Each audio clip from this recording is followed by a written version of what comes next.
Quando eu tenho crenças de identidade, elas vão afetar justamente como eu me vejo. Como que eu me coloco para o mundo?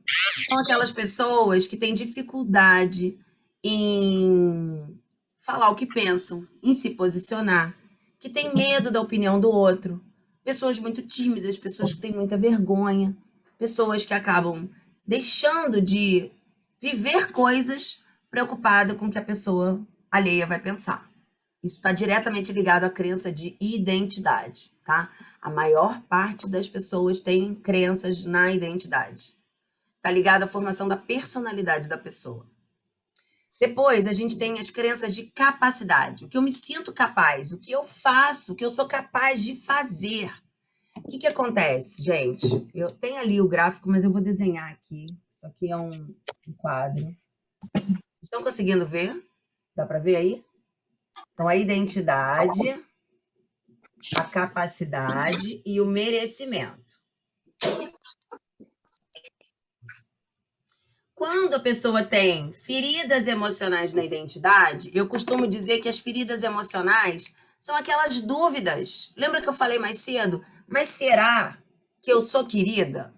Mas será que eu sou amada? Mas será que me acham legal? Mas será que me valorizam? Mas será que meus filhos acham de mim? Mas o que será que os meus pais acham de mim? Todas essas perguntas são dúvidas que rondam a nossa mente e que fazem a gente ter algumas inseguranças, algumas dúvidas de quem a gente é. Quando a gente tem essas feridas emocionais, isso traz consequências, sintomas na nossa vida adulta. Quando a gente tem crenças de capacidade, a gente tem inseguranças de fazer coisas, de trabalhar, de ganhar dinheiro, de realizar coisas. Mas será que eu vou conseguir dar aquela aula? Mas será que eu vou conseguir falar em público? Meu Deus, se eu tiver que falar em público, eu tremo toda, porque eu não me sinto capaz. Será que eu vou lá e vou fazer? Isso tudo está relacionado à crença de capacidade. E o merecimento, ele está totalmente relacionado à identidade e à capacidade. Se eu sei que eu sou incrível, se eu sei que eu sou inteligente, se eu sei que eu sou capaz, se eu sei que eu sou competente, naturalmente eu vou ser merecedora de receber dinheiro, trabalho, oportunidades, reconhecimento. Então, a natureza é: eu fortaleço a minha identidade como? Quando eu venho e eu apago as dúvidas, eu tiro as dúvidas que existem na minha vida, eu fortaleço a minha identidade.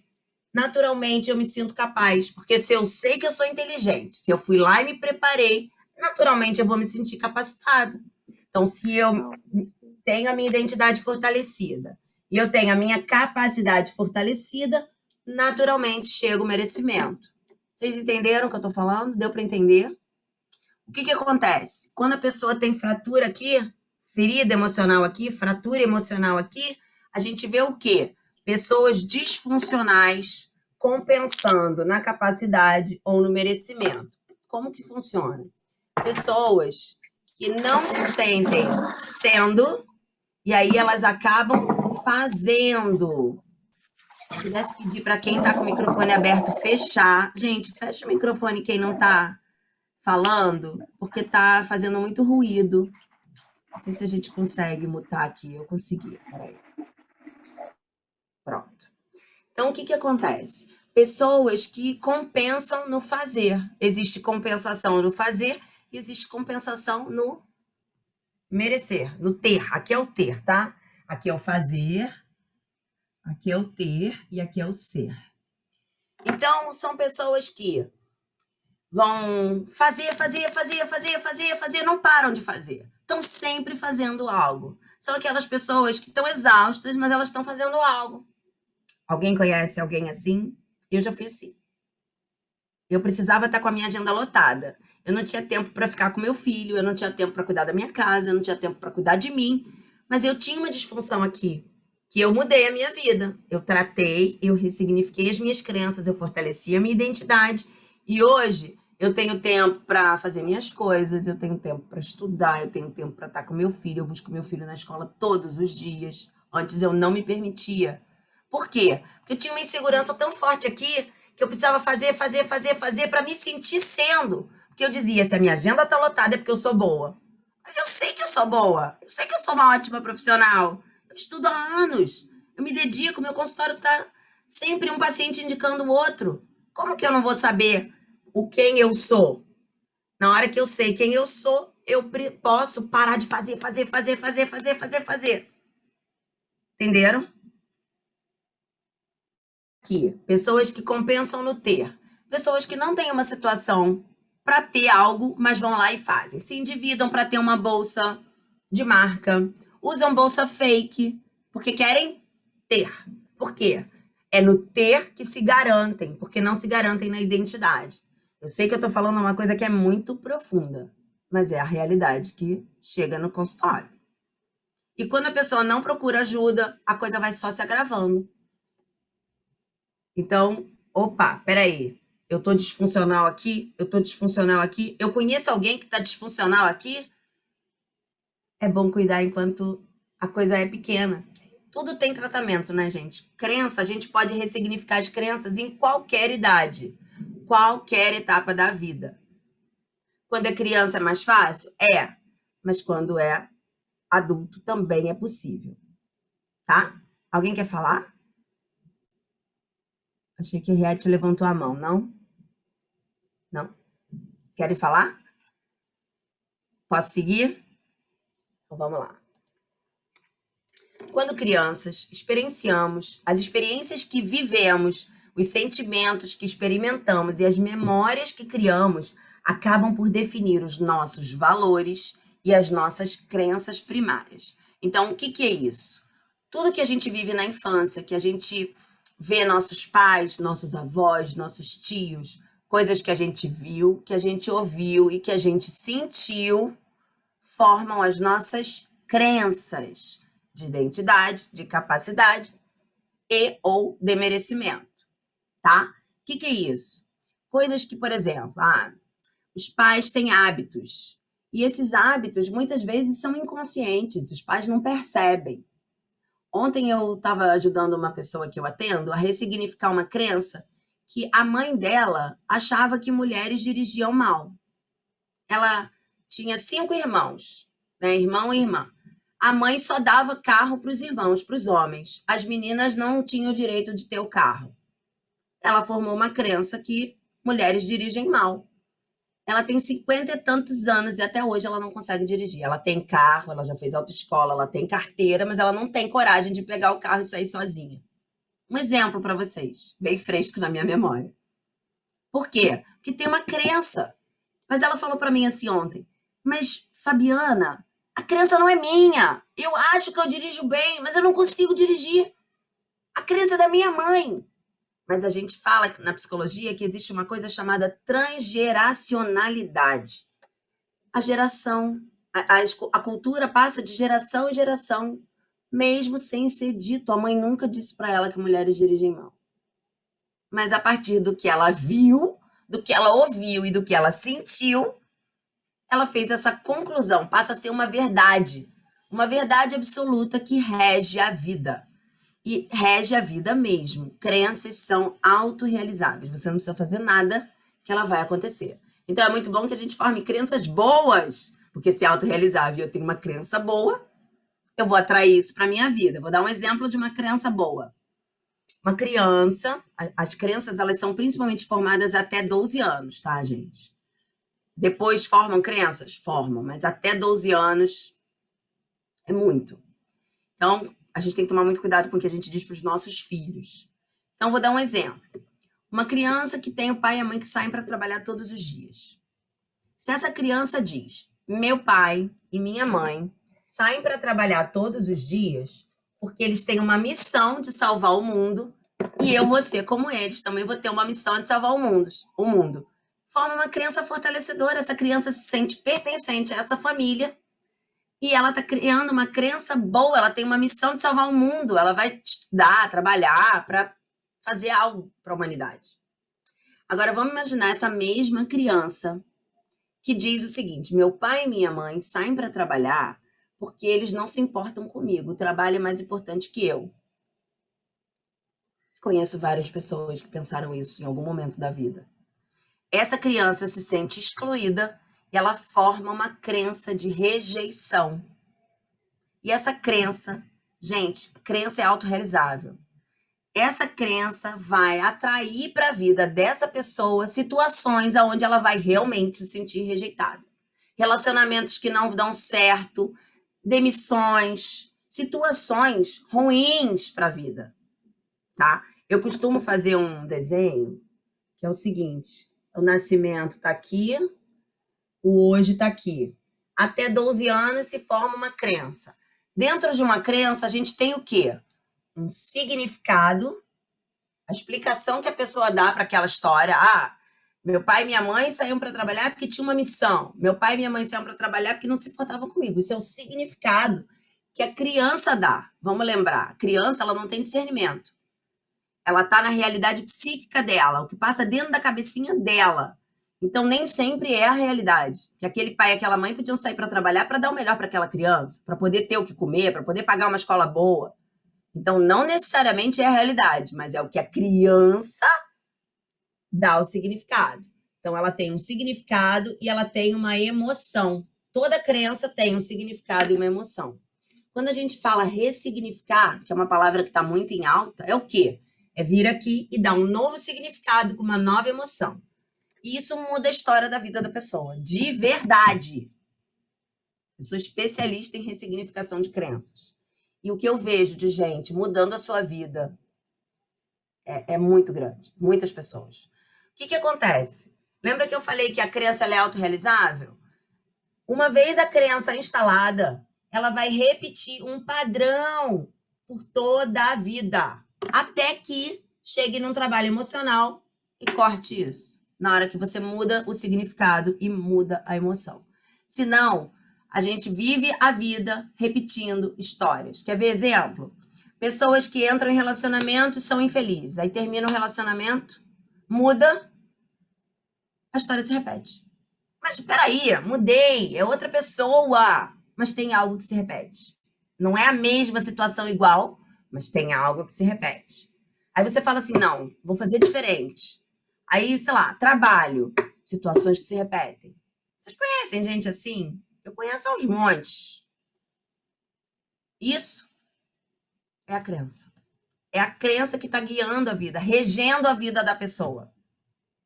Na hora que a gente muda aqui, mudei aqui, acaba tudo isso. É a melhor forma de transformar a vida. Por quê? Não tem como a gente mudar um comportamento se a gente não for no pensamento e no sentimento da pessoa. Pensamento e sentimento. Então, para a gente poder mudar um comportamento, não adianta eu falar assim, fulano, muda isso. Fulano, você é ótimo. Fulano, faz. Fulano, você é capaz. Se a pessoa não vai lá na origem da questão, na causa, aonde criou aquela crença que deu origem a todo um comportamento, o comportamento não se modifica. Isso é o que tem de mais moderno na psicologia, na neurociência, na física quântica, tudo convergindo em um ponto só. Vou voltar para os slides, gente, eu me empolgo, hein? Eu adoro falar disso. Vamos lá. Que crenças são essas? As crenças de identidade, capacidade e merecimento que formam a pirâmide do indivíduo que eu já apresentei para vocês. E como já foi visto, a base dessa pirâmide deve ser o eu sou, quem eu sou. Se a pirâmide começa com eu sou capaz, ela está invertida, ela está disfuncional, como eu expliquei. Quando desenvolvemos a nossa inteligência emocional, nós sabemos e reconhecemos o nosso valor, primeiramente, por quem nós somos, e não pelo que temos ou fazemos. É o que eu já expliquei para vocês. No entanto, algumas das nossas experiências ou memórias da infância, memórias de dor, memórias de abandono, e aí tem a ver com isso que eu expliquei, do significado que a criança dá, podem distorcer nossa crença de identidade, nos fazendo acreditar que não somos boas o suficiente, que não somos e não poderemos ser amadas. E é nesse momento que surge o sentimento de rejeição. Por que a gente fala de ser amada? Porque todos os seres humanos têm a primeira relação de amor com a mãe. Sejam homens ou mulheres, a primeira relação de amor é com a mãe, já dizia Lacan. E o que todos os seres humanos desejam na vida? Serem amados pela mãe, primeiramente, depois amados pelo pai, depois serem amados pelas pessoas à sua volta. Todos nós temos um desejo de amor. Eu quero ser amada, eu quero ser validada, eu quero ser querida. Quem não quer ser querida? Quem gosta de chegar num lugar e se sentir excluído? Quem gosta de chegar num lugar e perceber que as pessoas viraram a cara para aquela pessoa? Ninguém, né, gente? Então, o desejo de ser amado, o desejo de ser aceito é intrínseco. E quando a gente não sente isso, a gente entra na rejeição. Sintomas de rejeição na vida adulta. Olha só o que eu vou falar para vocês. Ciúme, ansiedade, impaciência, vitimização. Muitas pessoas se vitimizam e não têm consciência de que é vitimização. Isso é um processo emocional profundo para sair da vitimização. Quando sai da vitimização, entra na vencedora. Quem é vencedor não é vítima. E quem é vítima não é vencedor na vida. Tá? Fica a dica. Vício em fazer. Fazer. Crítica. Pessoa que é muito crítica. Foi muito criticada. Então, tem pessoas que são viciadas em criticar. Em vez de olhar o bom, só olha o ruim. Em vez de apontar uma coisa boa, aponta o ruim.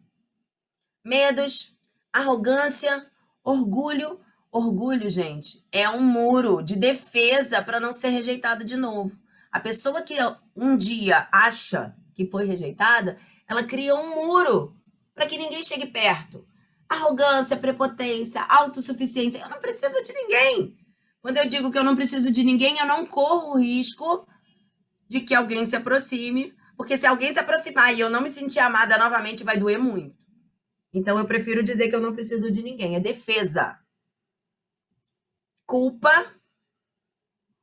Quem é mãe costuma ter culpa, né? Então, a gente tem que tomar cuidado com a culpa, porque a culpa é como a raiva. Aqueles sentimentos que se você bota pra dentro, pode virar outra coisa. Então, tem que aprender a lidar com a culpa.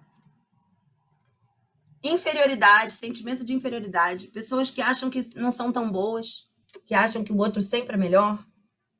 Autoimagem pobre, desrespeito, desconfiança, competição exagerada, né? Competição saudável, tudo bem. Hiperperfeccionismo, nunca tá bom. Sempre fazendo e nunca tá bom. Medo da rejeição. Vício em trabalho, vício em álcool, vício em drogas, vício em TV, vício em rede social, vícios em geral. Vício em comprar, vício em sexo. Tudo isso é para tampar a falta. A falta que é intrínseca do ser humano e que está ligado aos sintomas de rejeição. Eu sei que eu estou falando algo muito profundo. Vocês estão me acompanhando? Vocês estão entendendo o que eu estou falando? Como enfrentar essas mudanças no mundo hoje? Que é isso que importa. A gente tem consciência do que é e aí a gente tem que saber como resolver. Gerar consciência. Primeira coisa é perceber. Caramba, eu tenho que olhar para isso. Eu tenho isso. Fazer contato com o que você sente, com o que está acontecendo na sua vida. Eu tenho culpa. Preciso fazer contato com a culpa. Eu tenho raiva. Mas eu aprendi que raiva é ruim. Mas eu vou fazer contato com o que eu estou sentindo, porque aí eu vou poder cuidar. Porque tudo que a gente nega, aumenta. Não, eu não tenho raiva. A raiva vai aumentar a ponto de você explodir uma hora com alguém. Quando você vê, você perdeu o autocontrole, você gritou, você esbravejou, você falou de um jeito que você não gostaria. Se você olhar para aquilo enquanto é pequeno, desaparece. Tudo que a gente nega, expande nas emoções. E o que é inteligência emocional? Inteligência emocional, o Daniel Goleman, que é o principal autor de inteligência emocional no mundo, ele divide em 5 etapas. Eu botei em 4 porque eu juntei 2 em uma. Primeira coisa sou eu perceber o que eu sinto. Primeira coisa sou eu fazer contato com o que eu estou sentindo, é ter a consciência. Depois, eu vou gerir as minhas emoções, eu vou perceber, eu estou com raiva, como que eu vou botar essa raiva para fora? Eu tô com culpa, como é que eu vou botar essa culpa para fora? Quando eu falo botar raiva para fora, não é esbravejar. Toda emoção, ela tem um lado bom e tem um lado ruim. Qual é o lado bom da raiva? Sou eu saber dar limites, sou eu me posicionar, sou eu conseguir conquistar aquilo que eu queria quando aconteceu o que me deu raiva. Então, falar com firmeza. Eu não vou dar limite para alguém sendo fofinha, né? Ai, olha, não pode fazer assim, que me incomoda. Não vou falar assim. Vou ser firme, mas não é ser agressiva. O ruim da raiva é a agressividade. Então, quando a gente não canaliza para fora da forma certa, da forma saudável, a gente explode com agressividade. Isso é nocivo. É ruim para mim e é ruim para o outro. Afeta a relação. Mas quando eu aprendo a lidar com as minhas emoções, eu faço contato e eu externalizo de uma forma saudável, ok. Eu não vou ser nociva a mim ou nociva ao outro se eu vou chegar para a pessoa e falar assim: olha só, eu não gostei da forma como você falou comigo. Da próxima vez, eu quero que você fale comigo com calma e educação. Um exemplo: se a pessoa gritou comigo, eu vou dar limite. E se eu dou limite com firmeza, eu vou evitar que aquilo aconteça de novo na minha vida. E aí eu tô botando a raiva para fora da forma saudável. Isso foi um aprendizado muito importante na minha vida. E eu amo compartilhar isso, porque transforma a vida. Então, primeiro eu percebo, depois eu vou gerir as minhas emoções. Depois eu preciso perceber e gerir a emoção do outro. Quando eu percebo a emoção do outro e eu faço a gestão da emoção do outro, eu estou fazendo o quê? Eu estou sendo empática, eu estou me colocando no lugar do outro. E com isso eu melhoro o relacionamento. Relacionamento é base para tudo na nossa vida. Se a gente vai na esquina comprar uma roupa, se eu não confio na vendedora, eu deixo de comprar. Eu sou assim, vocês são assim também? Se eu acho que a pessoa está tentando me enganar, se eu acho que ela está falando um negócio só para me vender, eu não compro ali. Eu vou em outro lugar comprar. A base é a relação, é a confiança. Então, se eu tenho a capacidade de perceber o outro, me colocar no lugar do outro, eu vou tratar o outro como eu gostaria de ser tratado. É a base da ética. Então, quando a gente tem a capacidade de se colocar no lugar do outro, de sentir como o outro sentiria, muita coisa muda na nossa vida. E a automotivação. Vocês sabiam que motivação não é de fora para dentro? A gente pode ter de fora para dentro estímulos. Eu posso dar uma palestra que motive vocês, mas a motivação verdadeira é de dentro para fora. E está dentro da inteligência emocional. A minha capacidade de me motivar. A minha capacidade de pegar algo dos estímulos do mundo e usar para me dar força. Motivar é um motivo, motivação, motivo para ação. É o que vai fazer com que eu haja na minha vida. Porque, gente, você pode ter um monte de coisa, mas se você não agir, a vida para. A ação é o que vai trazer resultados na vida. Então, eu posso estudar, estudar, estudar, mas se eu não estiver aqui falando para as pessoas, não estiver comunicando o que eu acredito, como que eu vou poder ter pacientes no meu consultório, por exemplo? Então, a ação é fundamental e o que vai te fazer ter ação é a motivação que você vai se dedicar, que você vai se empenhar, que você vai trabalhar dentro de você. Tá claro isso? E vocês entenderam? Sim? Maravilha. Dicas para desenvolver e colocar em prática sua inteligência emocional. Autoconhecimento é a chave. Quando a gente se conhece, tudo muda na nossa vida. Quem aqui já fez alguma coisa de autoconhecimento? Ou terapia, ou coaching, ou alguma coisa? Não, Eliane, não. Quem já fez, fala assim para mim. Quem já fez? Só para eu ter uma noção. Eu já fiz. 1, 2, 3. Tá. Gente, 4. A terapia é vida. Eu digo que terapia é vida. Eu faço, desde que eu comecei a faculdade, eu já faço terapia. Não, no segundo semestre de faculdade eu comecei a fazer. Eu faço terapia há 27 anos. Claro que eu fui trocando de terapeutas, né, ao longo da vida, não fiquei com a mesma.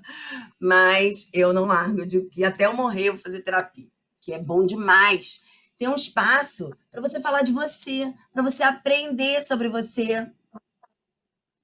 Eliane faz, né? Que você já me falou. Você fez assim, você faz. Agora aqui. Lembrei, eu falei, não, ela já me falou que faz.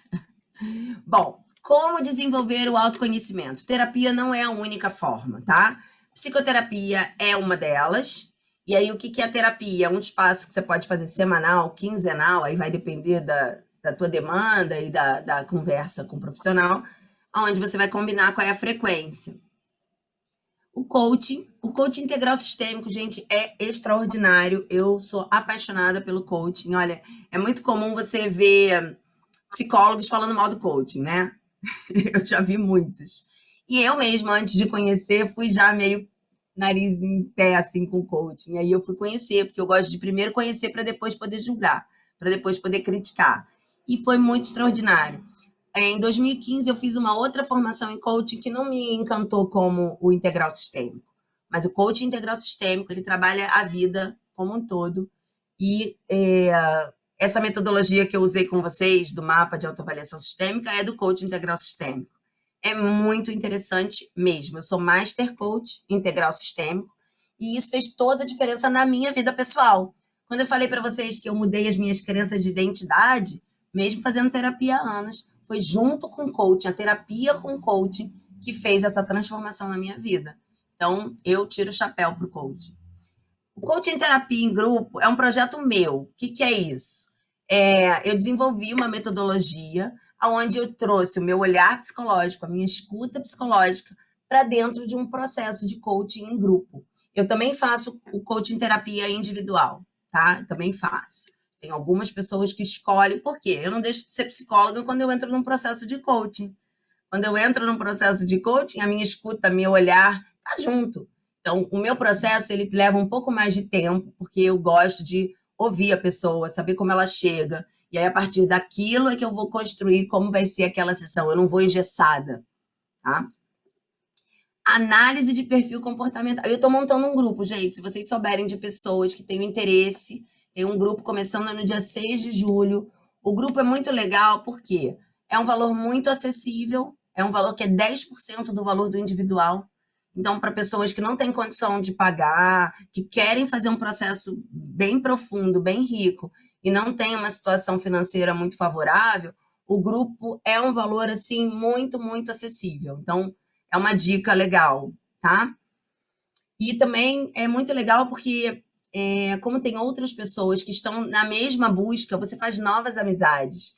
Eu me coloquei para viver o processo, então eu fiz um processo de coaching individual, eu fiz um processo de coaching em grupo para viver a experiência, e uma das minhas melhores amigas do momento eu fiz no coaching em grupo. Então, é muito legal, pessoas que estão passando por momentos na vida que estão isoladas, é tudo online, né? Tem gente da Austrália, tem gente de Minas, tem gente de Brasília, tem gente do Rio, tem gente de São Paulo no grupo. Então, assim, é bem eclético, é bem bacana. Então, é bacana se vocês conhecerem pessoas que estejam aí precisando de fazer novos vínculos, tá?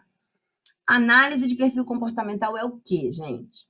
Eu trabalho com CIS Assessment. É um relatório, é um inventário, onde você recebe no seu e-mail um inventário que você vai responder as perguntas. Primeiro, você vai colocar os adjetivos em ordem de como você se vê. Depois, numa segunda etapa, você vai colocar em ordem de como você imagina que os outros te veem. E num terceiro momento, você vai colocar algumas frases em ordem que vão te apontar para os valores humanos. É uma teoria desenvolvida a partir de um psicólogo americano de Harvard, William Moulton Marston. Ele desenvolveu a teoria DISC. Vocês já ouviram falar? Algumas de vocês já ouviram falar no DISC? Não? Gente, é fantástico. O William, ele fez o seguinte, ele pegou os diferentes tipos de pessoas e classificou em 4 tipos de comportamentos predominantes: dominância, influência, estabilidade e conformidade. E existem as combinações entre elas. Então, o CIS Assessment, ele é completo. Ele tem o DISC, ele tem os tipos psicológicos do Jung, e ele tem a teoria de valores do Eduard Sprenger, que é um filósofo também alemão, mas tem uma teoria de valores incrível. Ele tem um livro chamado Tipos de Pessoas. Esse relatório, ele tem uma confiabilidade de 99% de precisão aprovada pela Universidade Federal do Ceará. E aí eu fui fazer a formação em analista de perfil comportamental e me apaixonei por isso. Por quê? Você responde isso. Depois você manda de forma anônima para 2 pessoas do seu meio social, 2 pessoas do seu meio familiar e 2 pessoas do seu meio profissional. E se é opcional, você manda para poder ter uma análise 360 graus, anônimo, você não sabe as respostas das pessoas. Tanto que precisam ser 2, porque se só tiver um, ele não entrega, porque você vai saber as respostas das pessoas. E o que você recebe nisso? Você tem um relatório, são 2 etapas. Tem um relatório, que são 45 páginas sobre você. Gente, é impressionante. Todas as devolutivas que eu fiz, as pessoas ficaram assim, ó. A minha, eu fiquei assim, impactada. Me ajudou muito a mudar muitas coisas na minha vida. Porque eu tive uma resposta. Você tem um relatório que você pode ler e a gente faz uma sessão devolutiva. A minha sessão devolutiva dura, em média, 2 horas e meia, só para vocês terem um entendimento da entrega, da quantidade de informações sobre nós. Assim, ó, se você responde o questionário em 2 dias você tem acesso a essas informações sobre você. É fantástico. O que isso melhora na vida? Você aprende como lidar com diferentes tipos de pessoas. Como você aprende sobre você, você também aprende sobre os outros perfis, porque todo mundo tem todos. Todo mundo tem dominância, todo mundo tem influência, todo mundo tem estabilidade, todo mundo tem conformidade, em diferentes proporções. Então, a gente tem um gráfico, e aí você vai entender como é que é a dominância, como é que é a influência, as características das pessoas. Às vezes, o que acontece? Eu sou ID, eu sou influente e dominante. O meu namorado, ele é conforme influente. Se eu não entender como é que é o conforme, eu vou esperar dele algo que ele não vai ter para me dar. O conforme é aquela pessoa que gosta de planejar, sistemático, certinho, gosta de tudo no seu devido momento. O dominante é focado em resultado, quer tudo para ontem. É direto, é objetivo. O influente gosta de falar, tá aqui falando, o tempo tá acabando e a pessoa não acaba de falar porque fala muito. Isso é influência. O estável é a pessoa reservada, discreta, não gosta de chamar atenção. O influente gosta de estar no centro, no palco. O estável não quer aparecer. Pelo amor de Deus, não me peça para falar.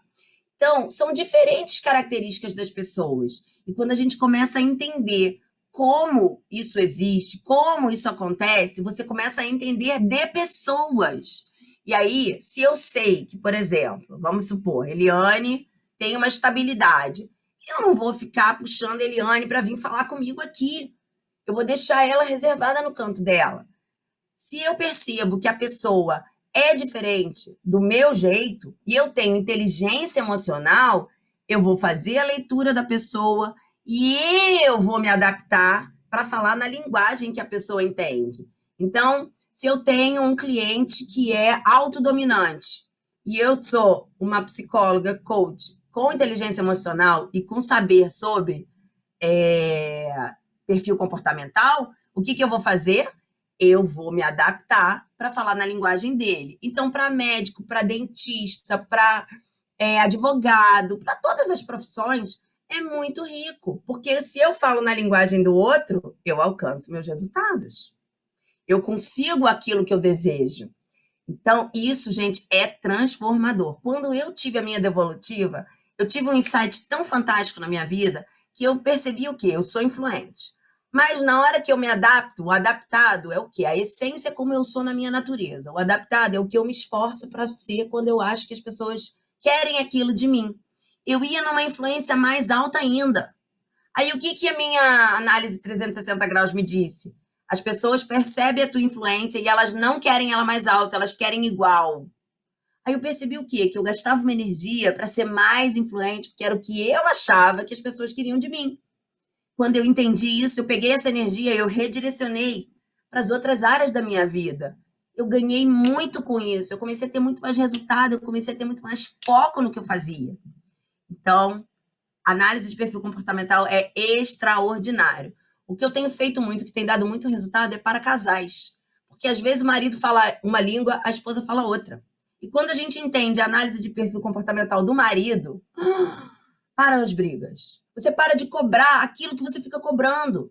Você para de exigir dele aquilo que você faria, porque você entende que ele é diferente. E aí a relação muda. Com filhos, o meu filho é autodominante. Eu comecei, em vez de falar de um jeito, eu comecei a falar de outro. A resposta foi outra. Eu desafio meu filho. Na hora que eu desafio, que eu falo assim, eu sei que você não vai conseguir. Aí ele, claro que eu vou! E vai e faz na hora. Enquanto eu pedia 10 vezes, não funcionava. Porque eu estava com a linguagem errada, com a comunicação errada. Então, fica a dica. Ontem eu fiz uma live no meu Instagram com uma pessoa que também é analista de perfil comportamental e a gente deu vários exemplos. Então, se vocês tiverem interesse em conhecer um pouquinho mais, a live de ontem, que está salva no .psi, fabianafux.psi, é sobre isso, tá? Vou acelerar para a gente encerrar por conta do horário. Essa regrinha 10,90 eu queria ensinar para vocês, se vocês não conhecerem. É fantástica, assim, ajuda muito a lidar com os desafios, e ainda mais nesse momento que a gente está atravessando ainda de fim de pandemia. 10% é o que acontece no seu dia. 90% é como você vai lidar com o que aconteceu. É o que você faz com o que te acontece. Então, vamos dar um exemplo. 10%. Aconteceu um problema, a pessoa perdeu o emprego. Vamos dar um exemplo. 10% é perder o emprego. 90% é como você vai lidar com aquilo. Se você vai chorar, se você vai se lamentar, se você vai se fazer de vítima, você vai ter um resultado. Se você vai falar, ok, estava na hora mesmo de eu procurar uma outra oportunidade, eu vou preparar o meu currículo, eu vou me dedicar, eu vou fazer um curso e eu vou botar meu currículo no mercado e eu vou conseguir uma coisa melhor. Alô? Outra resposta. Oi. Alô? Alô. Alô? Podemos seguir? Gente, me falem, vocês querem que eu encerre? Ou eu posso continuar mais uns 5, 10 minutos? Como é que vocês estão? Como é que é a questão de horário aqui? Porque eu não sei, Não, de pode. repente vocês têm compromissos. Não, É, continua, termina o teu pode palestra continuar, direito. Não... Fabiana. Eu Posso? sei que Então alguma tá. outra pessoa vai sair, mas eu acho que a maior parte vai ficar aqui mais uns 5, 10 minutos com você. Maravilha. Então vamos lá, tá finalizando. Então eu quis falar um pouquinho mais sobre as crenças, porque como é algo muito importante, eu sei que muitas pessoas desconhecem, eu achei que era uma grande oportunidade de contribuir com vocês. Então, as crenças são a programação mental adquirida como aprendizado durante toda a vida e que determina os nossos comportamentos, as nossas atitudes, os nossos resultados, as nossas conquistas e a nossa qualidade de vida. Imagina um ar-condicionado que você regula um termostato. Você botou lá 24 graus. A crença é esse termostato que você colocou. Quando chegar em 24, ele desliga sozinho. Você não precisa fazer nada, que ele vai desligar sozinho. Aí, quando ele ficou quente, aí ele vai ligar. E assim, ele fica sempre dentro daquela programação que você fez. É como um computador que você compra e ele vem sem nada instalado. Aí você programa, você instala o Windows. Vai rodar o Windows. Só vai rodar o que você instalou. Os programas que a gente instala na nossa mente são as crenças, a partir do que a gente viu, do que a gente ouviu e do que a gente sentiu quando a gente é criança. Olha como a infância é importante. Uma dica de ouro para quem tem filho. Nunca critique a identidade do seu filho. Nunca fale, você é teimoso, você é desobediente. Você foi teimoso, você foi desobediente naquele momento. A gente não pode criticar a identidade, que senão marca para sempre. A criança vai viver a vida inteira com aquilo, com aquela marca. A gente pode validar. Você é lindo, você é inteligente, você é extraordinário, você é amoroso. Quando é coisa boa, aí a gente fala no verbo ser, não é? Atrapalhei, porque parece que entrou algum telefone aparecendo. Bom, quando é crítica, sempre no passado, na atitude da pessoa, nunca no ser, tá? Isso é muito importante, porque quando a gente vai na identidade, é para a vida, forma crença, tá? Matriz da geração de crenças, eu já expliquei para vocês, a chave para mudanças profundas e rápidas, a pirâmide do indivíduo, que eu já desenhei aqui para vocês, eu vou pular. Crenças. Já sabemos que nossas crenças determinam nossas vidas. O que não sabíamos é que podemos alterar e refazer as nossas crenças a qualquer momento, através da linguagem, através do que a gente fala. E assim refazer as nossas vidas. Olha esse quadrinho, gente. Esse quadrinho é extraordinário. Tudo começa na comunicação. O que eu falo, eu penso. Pensamento, ele vai ser sempre em forma de imagem. Se eu falar assim, pensa numa borboleta azul. O que veio na mente? Uma borboleta azul. A palavra ou a imagem?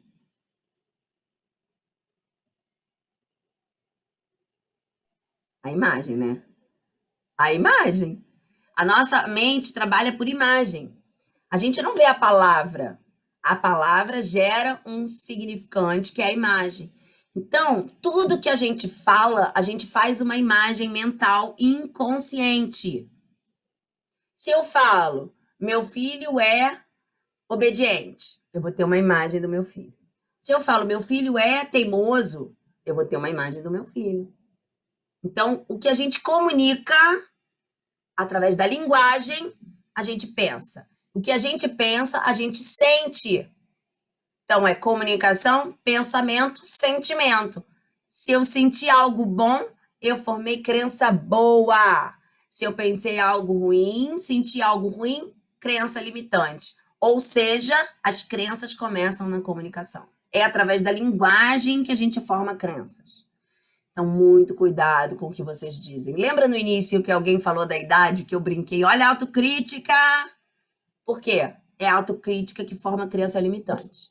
Muitas pessoas, pessoas capazes, pessoas estudadas, pessoas inteligentes, falam mal de si. Deixa cair um negócio e fala, nossa, como eu sou desastrada. Esquece o negócio e fala, que burra. Gente, nunca façam isso com vocês. Nunca, nunca na vida. Não deixem seus filhos fazerem isso com eles. Ensinem.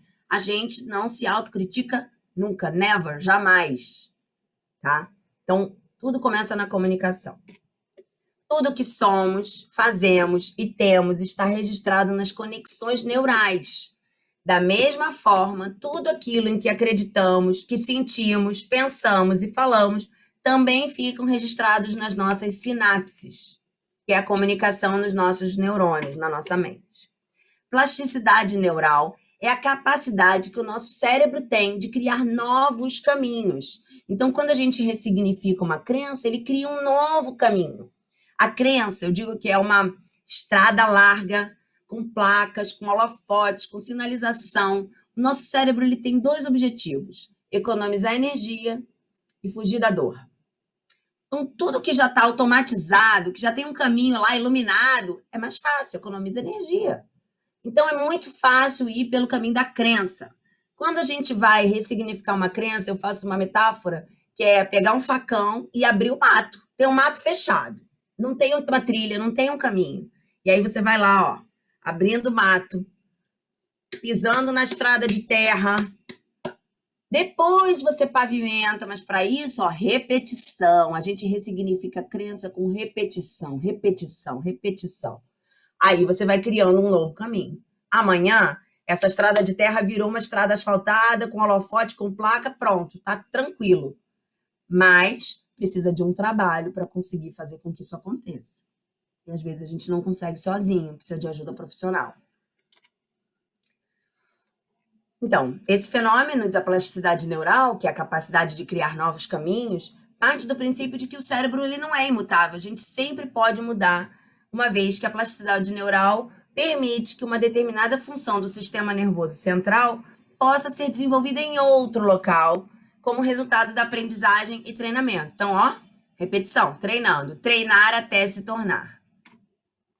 Eu ia propor um outro exercício, mas a gente já está no finalzinho, eu vou deixar de dever de casa para vocês.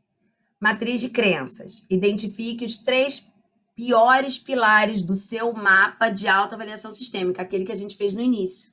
Quais foram os 3 que tiveram pior nota? Ah, o meu pior foi, sei lá, social, parentes e emocional. Um exemplo, tá?